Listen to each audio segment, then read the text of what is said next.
Very closely watch the performance of the facility. We have a very conservative safety program, so we like to identify issues at a very early stage before they can ever proceed to the point at which there would be any type of damage to the reactor that could lead to the release of radiation. So we have a very good team of inspectors who are at the site on a daily basis to oversee the work that's being done by the utility. And in the end, we'll take what we think are appropriate actions to ensure that the members of the public are protected. Part of the reason why I'm here is because this is a plant that has experienced some performance challenges. And so I wanted to see firsthand what they're doing and what their commitment is to address those. And I certainly saw a strong commitment from the senior leadership here to fix the problems and to work through them. But these things do take some time, and it will take them time to correct some of the past performance challenges they've had, some of the cultural issues that they've had. In the meantime, we'll continue to oversee it and make sure that ultimately the public is protected. And these families too are saying that they want to make sure that their safety is top priority over profit. And you would say that that be true? Well, certainly that is the NRC's #1 priority, public health and safety, and that's really our only responsibility is to ensure that the licensees do operate safely and securely. In the end, the plant has the responsibility itself to make sure that they operate safely, and we'll continue to make sure that they do. I just have one more question. Chairman, is there any significance about you announcing your resignation the same day you announced that there would be a tour here at Palisades? No, I had this tour scheduled well in advance. It takes some effort to put a tour like this together, and so this was planned well in advance of that announcement. Thank you. Palladium Times.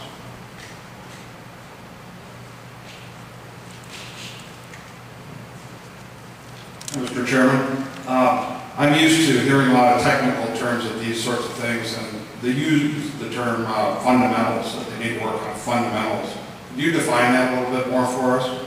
Well, it's it really comes down to those basics of decision making, of conservative approaches to issues of procedural adherence, good communication with management, and alignment on the importance of safety. So it's really just the basics of managing and running a nuclear facility. So we have some targeted areas in which we've seen some of these performance challenges. As I said, the procedural adherence being an important one, and that gets into a lot of different areas. For instance, one of the issues that they had a problem with involved an electrical component, and they had worked prior to doing maintenance on that component to work on a plan for how they would conduct that maintenance. And as they got into the field, some of the workers deviated from that plan. So that's one of those kind of fundamentals for safety, that adherence to a work plan, adherence to the procedures that we're focusing on right now as they look to make improvements.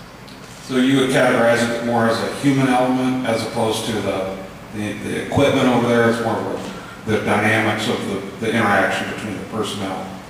Yeah, to some extent we have a number of what we refer to as cross-cutting issues, which really do get more to the human performance issues. But in the end, our actions are really driven more by how the machine ultimately operates. And because of some challenges with human performance, there were equipment challenges that ultimately led to some of the more significant issues that we identified. But in the end, it's both of those working together. In the end, there were specific equipment failures that could have and should have been identified earlier, but nonetheless, they were equipment failures. The gentleman over here from the newspaper in the region. Yes. Fritz Kluge with the Kalamazoo Gazette. The question that I have, since we kind of look at things big picture throughout all the nuclear power plants in the country, is how bad is Palisades and the problems that they are currently having? How does that stack up to other nuclear power plants? Well, right now the performance challenges that they're having are some of the more significant that we're seeing across plants in the country. in our review process, we basically have 5 levels of oversight that we engage in. And right now we have 2 plants that are receiving more oversight than this plant, and then a number of plants that are about the comparable level, and then the rest have better performance. So, when a plant gets to this stage, again, it's a very conservative decision that we make that they're having performance difficulties, so there has not been any actual damage to the reactor core or any potential or any potential for release. But it is something that does get our attention in terms of our oversight and our response. I guess, currently right now they're like 1 to 4, I think, that are, downgraded. But in the whole scheme of like 10, 20 years, is this something that's really serious, or is it something that you always have plants that are in the same levels? Well, typically we'll have a few plants every year that are experience the kind of performance challenges that Palisades is experiencing, and we'll usually have about 1 or 2 plants that are experiencing slightly more performance challenges. So in that regard, it's not atypical to see a plant with this level of performance, and it's why we have a very conservative process. So we want to identify problems early so that they don't ultimately lead to any kind of accident that would ultimately cause a challenge to the public health and safety. Yes, ma'am, over here.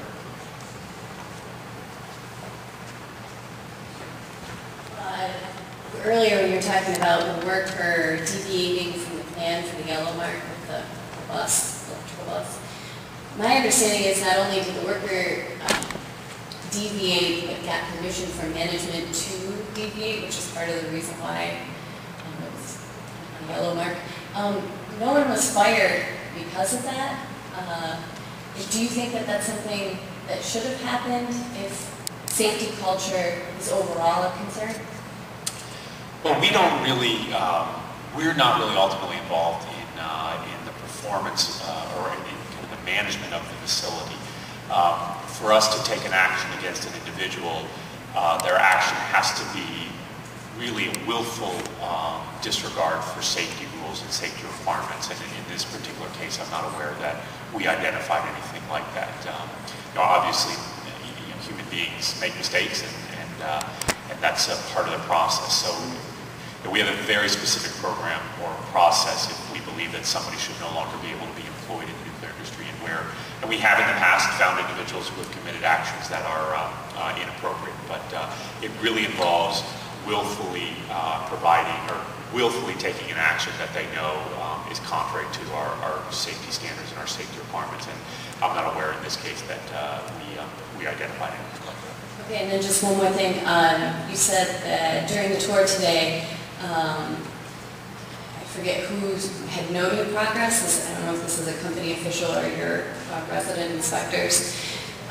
What exactly progress? Like, can you get into specifics of some of the, highlight some of the progress that you think is notable? And then I think you said there were some challenges still. So I just wonder, if you can bust out some specifics, that would be great.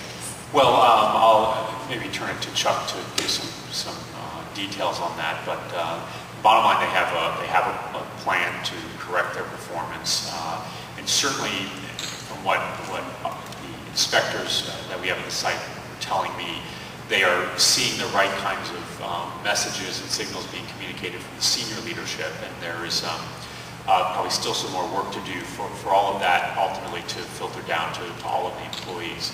But certainly from my direct interactions with people, I got the sense that the workforce is interested in fixing challenges and fixing some of the problems that they're having with the procedures they have. For instance, they have a program underway, or they're about to begin a program to revamp all of their procedures, to review their procedures and ensure that they are accurate, and then ultimately that they are followed. So that's just one example of the kinds of changes that they're looking to make. But those things will take time. And Chuck, I don't know if you want to add any specifics.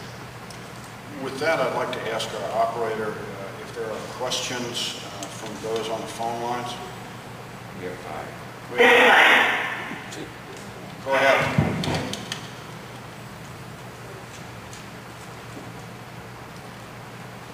There are no questions on the phone line at this time. If you'd like to ask a question,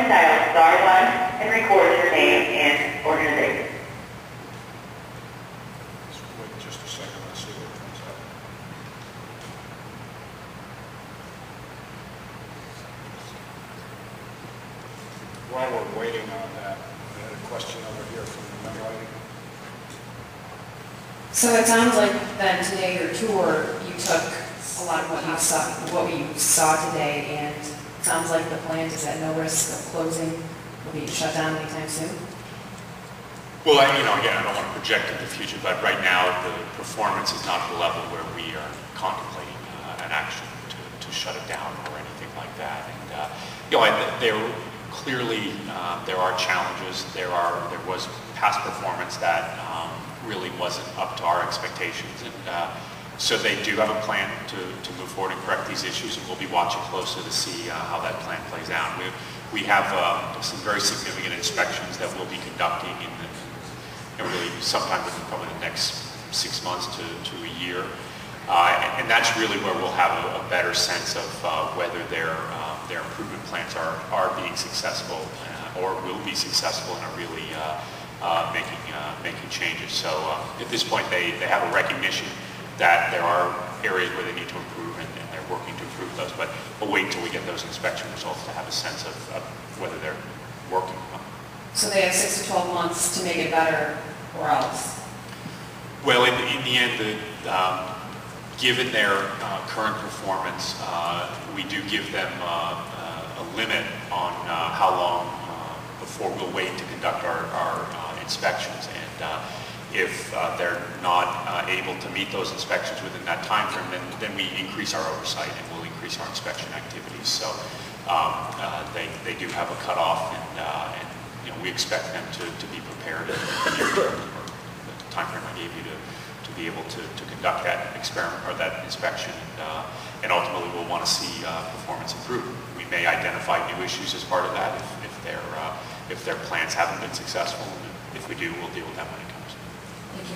During the September 25th incident, a lot of different things apparently went wrong, but one of the things apparently that happened or didn't happen is that the emergency core cooling system actually activated, but it did not inject cooling water into your core. Should we be concerned that the emergency core cooling system won't function in an emergency because of that? I'm not aware of that being the case. Offline we can get you some specifics on that, and check. I don't know if you're familiar enough with the evolution of that. Well, during the event, the safety systems started, but they were not needed at the time. So it wasn't that the safety systems were not available or did not work. They started and were not needed.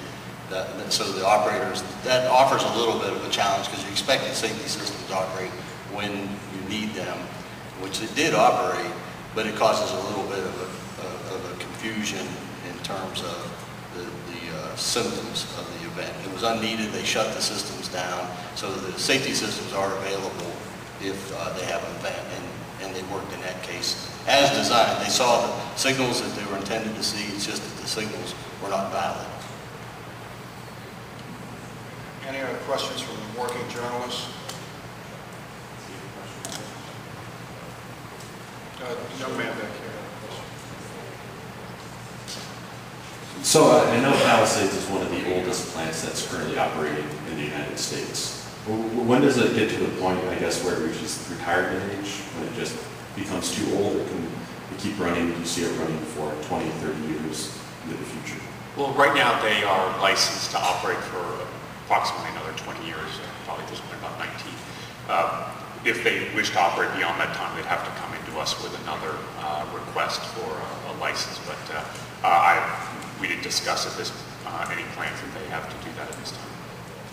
So there's no just general, time period that it has where it reaches a point where... Well, the plants are only allowed to operate as long as they are licensed. So all plants in this country have a 40-year initial license, and then they're allowed to come in for additional 20 years of operation. Palisades has come in for that, and we have reviewed that request and approved it. So now they are operating that extra 20 years. But at this point, they are only allowed to operate until 2031. And with your departure from the agency coming up, do you see any future in the next 10, 20 years of the Yucca Mountain Depository? Right now, We have terminated our work on the project. The Department of Energy has terminated their work on the project, so I don't see in the short term any change in that. I'm Corinne Carey, an independent producer at the Grand Rapids Public Access Station, and I've been at it for over 30 years. Many of our programs have featured developments here at Palisades and nuclear issues. One of the questions that I've had is, that I've been asked, what about those casks that sit out there? We've been through the long process of are they or aren't they adequate and valid? Are they or aren't they supposed to be horizontal or perpendicular? And at this point, their questions are, how many are there? 38 the last I knew, each of which is equivalent to 250 Hiroshima bombs, and they sit out in the open. So that's the safety question. If they're out in the open, why aren't they covered up with sand and covered with grass and made to look like another dune and so on? Why are they so easily accessed by whatever method any terrorist might want to use? Well, we do have programs to review both the safety performance and the security performance of the casks, and we have approved different varieties. Some of them are in a horizontal configuration, some of them are in a vertical configuration, but the actual fuel itself is encased within a number of protective barriers. There are steel or metal canisters that protect the fuel itself, and then that is surrounded by an additional layer of material to protect that steel to ensure that it can withstand the kinds of risks and concerns that we're worried about. In terms of they do need some measure of access to air in order to maintain the minimal amount of cooling that they need to maintain the safety of the fuel. So that's why they are, the overall structures are exposed to the air to ensure that they stay appropriately cool. Thank you for that question. Just one last ping on the telephone operator to see if we have any questions from the phone lines. No questions from the phone. Okay, thank you very much. This concludes our event, and I just want to personally thank Jan Strasman for coming out of retirement to help in the NRC Public Affairs here in Region 3. Fine fellow. Thank you all very much. Thanks.